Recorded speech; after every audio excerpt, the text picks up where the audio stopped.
Buenas tardes, doctor y compañeros. Somos el grupo 3 y venimos a presentar lo que es el examen de inmunidad celular. Como pequeño concepto entendemos que la inmunidad celular es un aspecto importante del sistema inmunológico que permite al cuerpo atacar a los organismos invasores a nivel celular. Está emparejado con la inmunidad humoral, la parte del sistema inmunológico que involucra una respuesta de anticuerpos. Ambos tipos de inmunidad son una parte fundamental de un sistema inmunológico saludable y funcional. Existen distintos tipos de pruebas y exámenes para la evaluación de la inmunidad celular. En esta presentación mostraremos las más relevantes. Bueno, ahora vamos con los exámenes. Como primer punto hablaremos de la inmunofluorescencia. Esta es una técnica de laboratorio que permite la detección de una biomolécula, por ejemplo, un antígeno o un anticuerpo, utilizando anticuerpos monoclonales o policlonales que la reconocen específicamente al estar conjugados a un fluorocromo, sustancia fluorescente, es decir, que, excitada con luz de una longitud de onda, emite fotones a una longitud de onda distinta que es detectable mediante el ojo humano, o fotomultiplicadores electrónicos. En las técnicas llamadas inmunofluorescencia directa, se usa un anticuerpo monoclonal o antisuero directamente marcado con un fluorocromo. Inmunofluorescencia indirecta, al uso de un anticuerpo primario no marcado, que será el que reconoce la molécula, y un anticuerpo secundario marcado con el fluorocromo que reconoce específicamente el primario. En el caso concreto de la inmunofenotipificación celular por citometría de flujo, se realiza habitualmente una inmunofluorescencia directa sobre las células en suspensión. No olvidemos, sin embargo, que la inmunofluorescencia también se utiliza para detectar moléculas sobre cortes de tejido o células aisladas, previamente fijados a una matriz, por ejemplo, a un porta para microscopía. De hecho, la inmunofluorescencia sobre tejido o células fijadas es la técnica de elección para la detección y caracterización de muchos autoanticuerpos. Como segundo punto tenemos la citometría de flujo. Es una técnica instrumental que permite cuantificar y analizar características de células en suspensión en una fase fluida. Los instrumentos, denominados citómetros de flujo, combinados con técnicas de inmunofluorescencia directa o indirecta, permiten identificar las diferentes poblaciones de leucocitos, tanto normales como patológicos.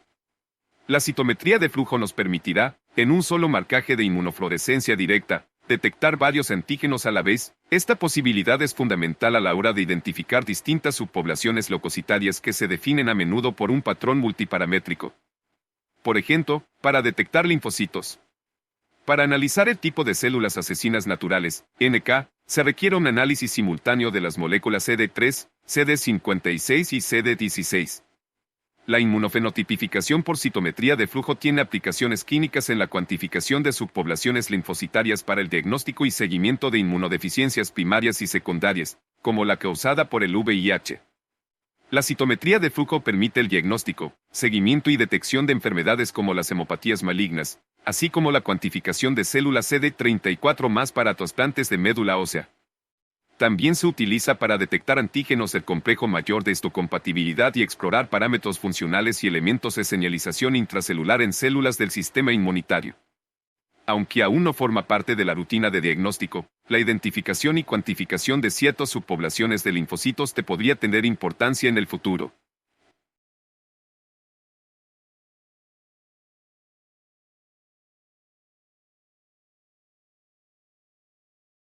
Punto 3.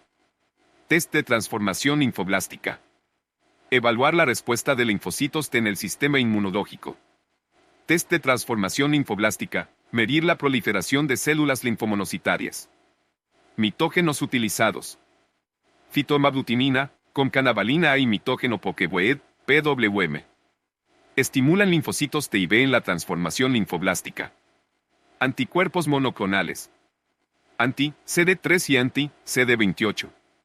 Función, activan células T policlonales, mejorando la sensibilidad del test. Evaluación de la respuesta celular. Medición de citocinas en el sobrenadante mediante ELISA. Análisis de células productoras de citocinas por citometría de flujo. Recuento de linfoblastos. Realizado a los 5 días sobre 500 células. Adición de timidina triquiada para facilitar el recuento. Lectura con contador radiactivo. Resultados normales, hasta un 80% de linfoblastos. Interpretación de resultados. Valores bajos indican posible inmunodeficiencia celular. Punto 4. Producción de citocinas. Otra manera de evaluar la función de los linfocitos T es medir la producción de citocinas o de sus receptores en las membranas celulares. Existen múltiples pruebas de ELISA muy fiables para cuantificar citocinas en suero, plasma u otros líquidos biológicos, así como en el sobrenadante de cultivos linfocitarios estimulados. Se pueden detectar mediante citometría de flujo los linfocitos TCD4+ y CD8+ secretores de citocinas y evaluar el patrón TH0, TH1 y TH2 según el espectro de citocinas que produzcan. Los linfocitos son estimulados en presencia de brefeldina A, una sustancia que inhibe la secreción extracelular de citocinas. Estas se acumulan dentro del citoplasma y son detectadas por los anticuerpos marcados. Punto 5. Test de cultivo mixto de linfocitos. Este test se utiliza para evaluar el grado de histocompatibilidad entre donante y receptor. Es útil para predecir el riesgo de enfermedad injerto contra huésped en los trasplantes de médula ósea. En este test se cuantifica la transformación linfoblástica midiendo el porcentaje de mitosis y de linfoblastos, con la ayuda de timidina tritiara. Se realiza cultivando conjuntamente linfocitos del donante y del receptor. Las células del donante son tratadas con mitomicina o irradiación para impedir su proliferación, actuando solo como células estimuladoras de la respuesta proliferativa de los linfocitos del otro individuo, que se determina por medio de la cuantificación de la captación de timidina tritiara. Punto 6. Poblaciones linfocitarias. En la actualidad existen diferentes técnicas de laboratorio que permiten reconocer y cuantificar los linfocitos T y B, así como las distintas subpoblaciones de linfocitos T, colaboradores y citotóxicos. Estos últimos comprenden los linfocitos TCD4+ y CD8+, según el tipo de glucoproteína presente en la membrana celular. En la circulación aparecen normalmente un 35 a 50% de linfocitos TCD4+ y un 15 a 30% de linfocitos TCD8+. A grandes rasgos, los linfocitos TCD4+ segregan múltiples citocinas y activan dos macrófagos. Los linfocitos TCD8+ tienen efectos citotóxicos o supresores, especialmente en las infecciones virales. Las poblaciones linfocitarias se determinan usando células viables en suspensión, frescas, recién obtenidas, o bien tras su descongelación si se criopreservaron, sobre las cuales se realiza inmunofluorescencia, habitualmente directa, y citometría de flujo. En la actualidad, se emplean anticuerpos monoclonales específicos del linaje linfocitario. Punto 7. Pruebas cutáneas. La prueba más usada es la intradermorreacción con la tuberculina.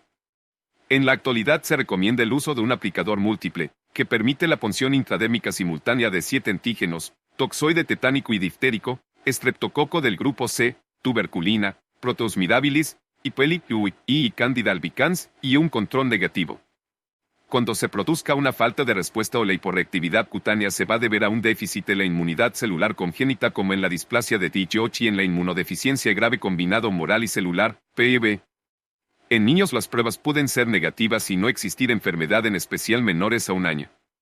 Se han detallado patologías asociadas a alergia cutánea congénitas, ataxia telangiectasia, síndrome de Guillain-Barré, enfermedad de Th y candidiasis mucocutánea crónica.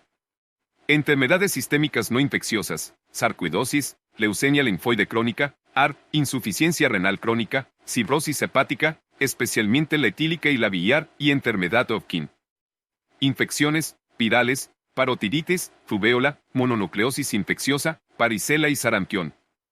Bacterianas, tuberculosis y lepra. Fúngicas, aspergilosis, criptococosis, coccidioidosis, etc. Otras, tratamiento inmunosupresor, cirugía, etc. Aquí podemos ver algunas imágenes de la inmunidad celular 15 días después de las dosis Nifad en un individuo inmunocompetente. Bueno, ahora les mostraremos un video sobre el primer test que detecta cuando es necesario vacunarse contra el COVID y sin rebe.